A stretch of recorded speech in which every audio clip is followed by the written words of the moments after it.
жалюзи, закупорить, да нельзя,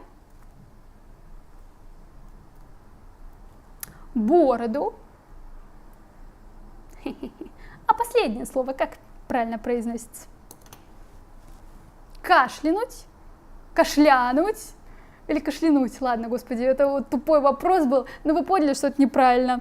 Вот, хорошо, обожаю позор. Это называется кринж сейчас.